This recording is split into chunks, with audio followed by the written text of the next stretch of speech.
Честита победа. Как видя отвътре матча? Кора в отбор са била? Благодаря. Труден матч, добър противник, добре бяха наредени тактически, грамотни момчета. Радвам се, че победихме. Мисля, че въдяхме инициативата, имахме ситуации по-рано да поведем.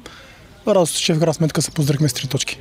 Ти сега си един от стълбовете в отбраната, обираш всички високи топки, да кажем. Днеска обаче нямаше възможност така да си изявиш на втория етаж.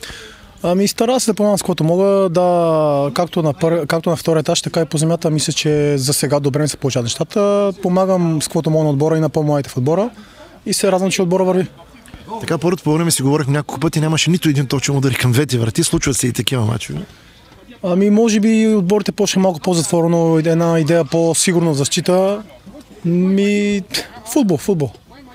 Така, с оглед на другите конкуренти, макар че треньор казва, че не гледате класирането, плътно така лека по лека се приближават и от поне до третото място за бараж. Не мога да кажа точно колко матч има, 7 или 8, но има доста мачове до края. Гледаме матч за матч, да играем добре, да печелим максимум точки, а какво ще стане накрая ще си покаже. Така, отбора на Добруджа показват и колектив в съблекалната. Ти като по-опитен, така предполагам, даваш и съвети на по-младите. Да, опитам се да помагам с което мога. Съблекалната е доста добра, с доста добра атмосфера, което мисля, че е един от главните фактори отбора да върви.